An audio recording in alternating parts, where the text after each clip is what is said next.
Well, if the reaction from me for game number 1 was that of, I didn't see anybody call it this way, but if they wanted to say obnoxious in a sense, I'm gonna go with that review. That review of that game had some, it had some bravado. I was a bit amped up. Then tonight is probably gonna be, and yeah, it'll be off sync again. Yeah, it's the joys of doing what I do for SportsGamer. That's sportsgamer.gg.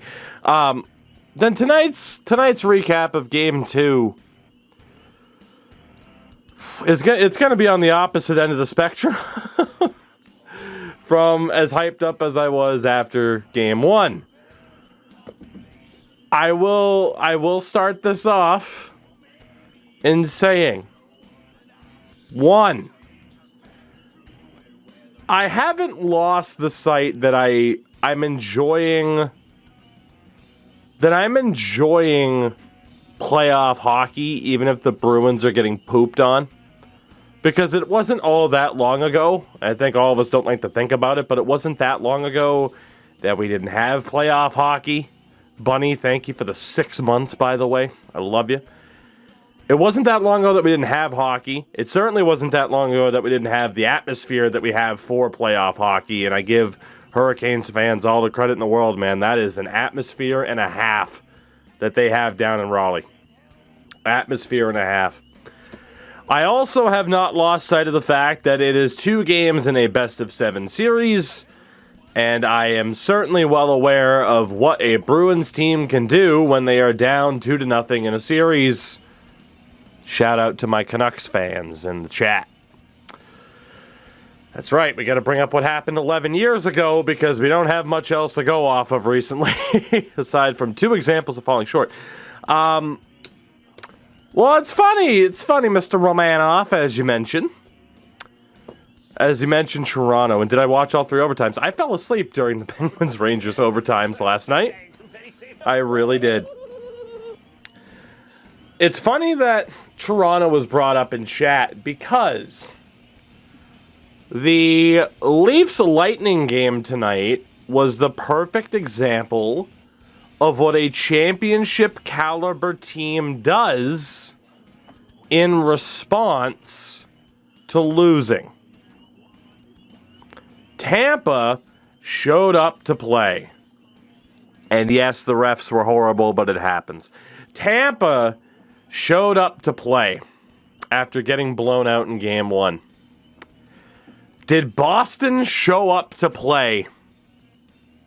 I don't know if they did. You can sit there and say, well, at the start of the first period, they outshot them like 6-2, which they did. They did this, they did that. It was the same thing of they just couldn't get the puck to go in the back of the net. Unlucky. That's a big problem, man. You kind of need the puck to go into the back of the net in the playoffs. And if that's a problem for your team before the playoffs, you should probably address it. Yeah, I'm saying it again. 15th in the league in scoring. They did not address the forward core. And now, let's go ahead and do it. Let's go ahead and bring it back. We now have a grand score of Boston after tonight. Bo 5. Boston has 4 goals against the Tampa Bay Lightning. I wish. Boston has 4 goals against the Carolina Hurricanes. They probably have more goals against the Tampa Bay Lightning. I was seeing the Lightning in chat still. The Carolina Hurricanes have a grand total of 26 over the course of 5 games.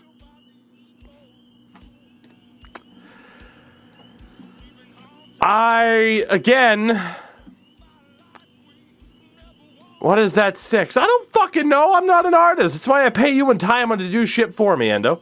Jesus. I have shit handwriting, too. What do you want from me? And I'm a lefty, but I use the fucking mouse as a righty. What do you want from me? The Bruins, again, went after defensive insurance. As the Red Sox have gotten pooped on, by the way, tonight. And AEW was fantastic. And Krejci, thank you for the 17 months. I hope you're enjoying the ride as a Canes fan. The Bruins added defense at the deadline to be able to shut down good offensive teams and, in theory, be able to win games 2-1, 3-2, etc. Yeah, the defense hasn't... Yeah, Devitron, I am indeed a lefty. I just saw the JK part. The defense was supposed to be this pure shutdown, fuck you, you're not scoring setup after the trade deadline. That has not happened. In particular, the top pairing was supposed to be the shutdown of Lindholm and McAvoy, yet after game 1, and even into the playoffs, yeah, now it was Grzelcyk McAvoy tonight instead of Lindholm McAvoy. The elephant in the room with Hampus Lindholm, I hope he's okay. I don't wish injury on, I won't say anybody, because let's be honest, who didn't celebrate when Evander Kane knocked out Matt Cook? There have been a couple of occasions where I've been pretty happy to see players get injured. I'm not going to sit there and be a liar about that, and odds are you have too. Not a serious injury, but if Mike Ribeiro, Matt Cook, Tom Wilson, if these guys get into a fight and break their nose, you're not shedding any tears, and neither am I. Be honest with yourselves. I hope Hampus Lindholm is okay. It's not looking great, and there is a chance that this could be a serious injury, and that sucks for more than just the Bruins' playoff hopes, but for, just in a general sense. You don't like to see anybody get hurt like that. So already, granted, it's through happenstance, the grand master plan was abandoned, and then even worse, Lindholm was hurt, leaving the defense to be a combination probably for Game 3 of Grzelcyk, McAvoy, Riley, Carlo, Forbort, and Clifton. I will die on this hill that Mike Riley should have never been scratched in favor of Derek Forbort or Connor Clifton. I said that the day Lindholm was traded for, that, oh, cool, you get to have somebody like one of these two scratched. And no, they've been scratching Mike Riley instead. And you'll have some people that are like, well, Toogie, maybe the coaches know more than you do, and they probably do, but that doesn't mean they have a 100% track record, and I will stand by this opinion that I had then and that I still have now, that playing one of these two over Mike Riley is a mistake because Mike Riley is the superior player. Now, if you are on the side of disagreeing with that, and think that management knows best, well, no, they don't, because that means they made a move that is resulting in a $3 million player being fucking scratched in the playoffs when they could have desperately used an upgrade at forward. Do you see my point here? No matter how you view the Lindholm acquisition, good to great player or not, the lack of moves elsewhere have potentially doomed this team, because the fact is the Eastern Conference is way too goddamn strong to have, as I said the other day, gone half in and half out. You cannot get away with going half in and half out. You're just not going to be able to compete. You can't compete with Carolina going half in and half out. You can't compete with Florida. Probably can't compete with Toronto. You certainly can't compete with Tampa, only half committing to winning. Because the roster here was not good enough before the deadline, and it's not good enough after the deadline. More than likely, they might still win the series. Again, unlikely, but they're not good enough to hang with a team like the Carolina Hurricanes, as emphasized by the fact that a 22-year-old goalie in just his 4th NHL appearance stopped 28 of 29 shots against you. What is the point? What is the point of bolstering the defense when scoring was a problem before the deadline and is still a problem now, and people will have the same conversation. Oh, well, take out Frederick, take out Foligno, take out whoever for Anton Bleed or Chris Wagner. I hate to tell you, I don't see the issue as, well, we just don't have enough physical play from Wagner or Bleed as the reason as to why they are losing. I don't see it that way. And it does not help. No disrespect to Eric Holla. If you wanted to view me as disrespectful towards him after the deadline, sure, maybe I was. At the same time, he has been great following the deadline, and now, in this game, he got punked by Seth Jarvis. You're getting punked by Seth Jarvis. Allow me to go to Cap Friendly still, because it's a lovely website, and show you that Seth Jarvis is listed at 5'10", 175 pounds at 20 years old, and Eric Holla got punked by Seth Jarvis. I have never missed David Krejci more in my life. I thought I missed David Krejci until this game, and now I realize just how bad I miss David Krejci. I am exactly crazed, thank you. I am not calling Seth Jarvis bad, but I am not calling him this dominant physical presence which I find acceptable for Eric Holla to get punked by. I just don't.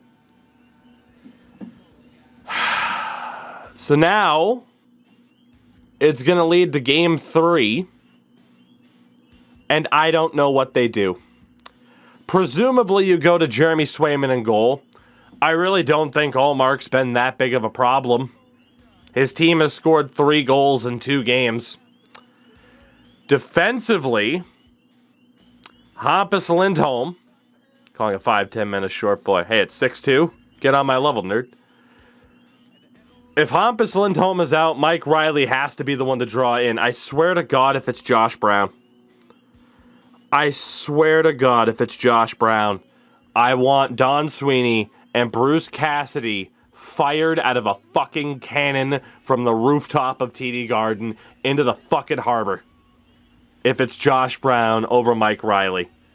Because that will say everything that you need to know about how they view team building and just what's going to happen. And it's probably not going to go well. And then forward-wise, again, a reminder of the forwards. Are you going to take out Trent Frederick? You know, the 24-year-old former first-round pick in Trent Frederick, who has a career high in 18 points. Friendly reminder of who was drafted after Trent Frederick. He went in the same round as Charlie McAvoy. Not that Sam Steele's having much more success in Anaheim. Rasmus Asplund would have been a hell of a pick. Jordan fucking Kyrou would have been a hell of a pick. And then, of course, as everyone knows, that was a DeBrincat draft where every goddamn team let Chicago off the hook to be able to draft this kid that everybody knew was going to be at least good, let alone the best player on Chicago. That's not disputable, by the way. Are you going to take out Trent Frederick? Are you going to take out Foligno? Are you going to take out Nosek or Lazar? And then even then, who are you taking them out for? Bleed or Wagner? Because as far as I'm aware, the Providence Bruins are still in the playoffs. Are you going to call up Studnicka, McLaughlin, Oscar Steen in the middle of a playoff run with the AHL club? I don't know if you are. I don't know if you are. They were eliminated already. Fair enough. Hey, fuck it. Call them up then. Oh, that's right. They were eliminated by Bridgeport tonight. I forgot they were playing Bridgeport. I saw that Bridgeport won. Fair enough. Yeah, fuck it. Call them up. Why not? Why not? They haven't given Jack Studnicka a consistent shot at the NHL level, nor Oscar Steen. And Mark McLaughlin, of course, has been okay since signing from the NCAA. The point of this is to say that the Bruins are being outclassed in every way possible, even though the battle on paper isn't that far off. We broke this down on the podcast, that being, of course, the Tukey's Take podcast that you can listen to on Spotify, Apple, Google, whatever else you want to listen to. Look at that. All you have to do, type in Tukey on Spotify, and bam, the Tukey's Take podcast. And in this most recent episode, what did we do? Well, we talked about every playoff series, and we broke it down. And you look at the Bruins and the Hurricanes on paper, there is not this gigantic advantage for one side over the other in terms of forward defense and goaltending, especially in terms of goaltending, where, again, the Hurricanes have not been icing their best goalie because he is hurt, and now their second best goalie, Antti Raanta, is hurt. I will say off of that play, I don't think it was overly harmful intended by David Pastrnak. A penalty was the right call. I still think if you're calling for a major, you're insane. Just like I think the people that were calling the hit on Hampus Lindholm dirty are also insane. I will throw out those comments on those controversial moments from the game. All in all, I have no idea how to have any confidence whatsoever in Game 3. Like, it's not up to me as a fan of the team anymore to have confidence. It is up to the team to instill confidence in the fan base at this point, because you were getting just beaten by the Hurricanes in the regular season through 3 games. And you head to this series on a horrible power play rut, which granted they've gotten a couple, but not nearly as many as they've needed to on the power play in this series so far. You have Brad Marchand, who I still think is without a goal now for his last 15 games, as ESPN loves to point out that Brad Marchand hasn't scored in forever, which makes me think he has to be hurt. And I always have the same opinion. If Brad Marchand's hurt to the point where he hasn't been able to score in 15 games, he should not be in the lineup. It's the same thing as when the Tampa Bay Lightning played the Chicago Cup Final in 2015, where Tyler Johnson's wrist was just hanging on by a thread, but it was the tough guy hockey attitude of you got to go out and play. And it's like, well, no, you cost your team the game by doing that.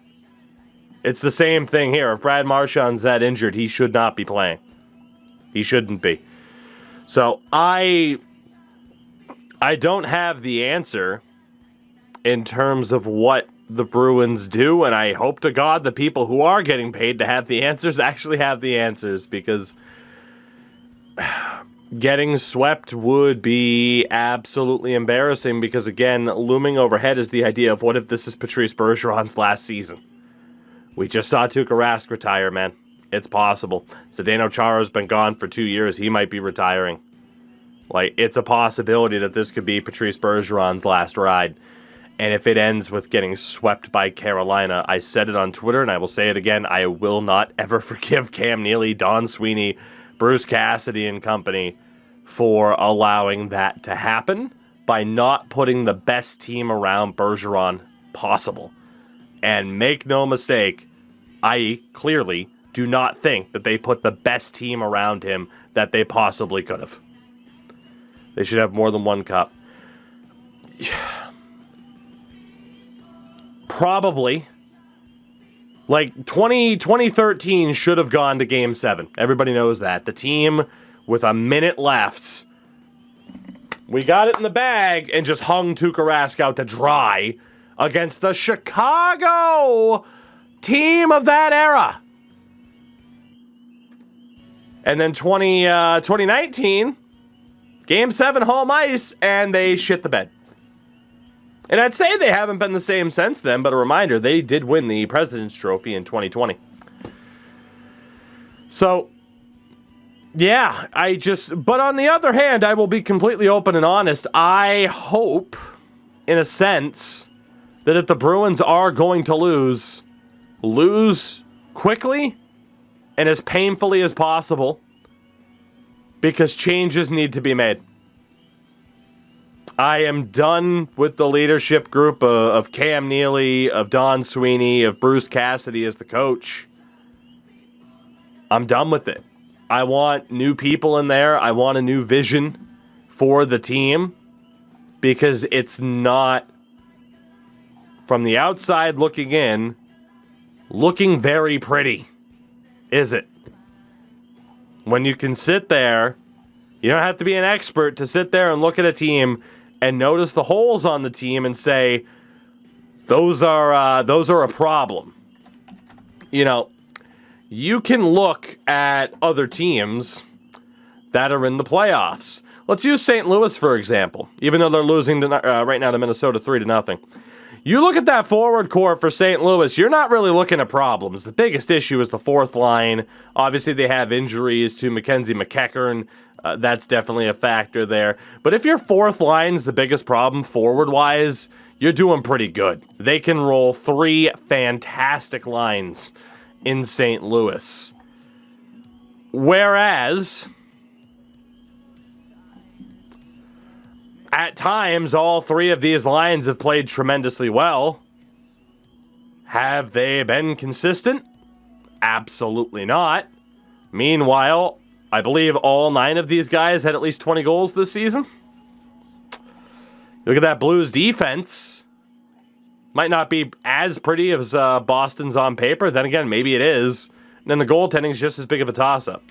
I can look at this Blues lineup and find less to be concerned about than I can the Bruins lineup. And that's the problem. When the St. Louis Blues,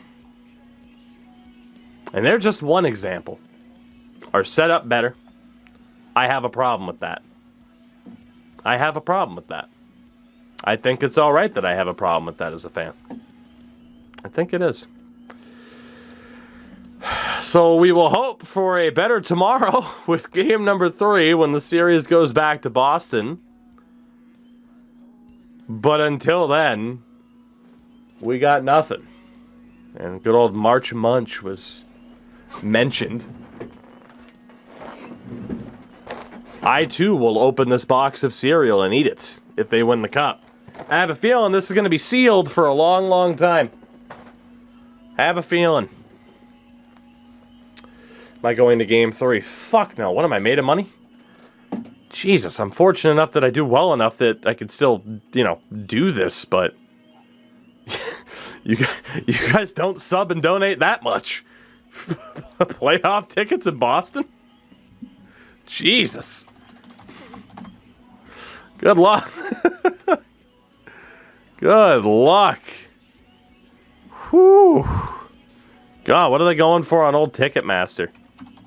Not the Ticketmaster is the best example. Oh, God. Well, that's May 4th. That was tonight, so May 6th. Round 1, home game 1. What are you going for? All right, where are these 120s? Up there? Oh, God, and those are all resale, too. $276 for 300s. $159 is the cheapest you can get, and that's for 300s. No offense. If I wanted to watch a mauling, I'd go to a Dave Chappelle show. I'll watch from the comfort of my couch. Thank you very much. I'll watch from the comfort of my couch. God. We're done. We're done with this. I'm tired of talking about it. Just... ugh. God. Just... show up. Show up. You have been outscored 26-4 over the course of 5 games. Show up.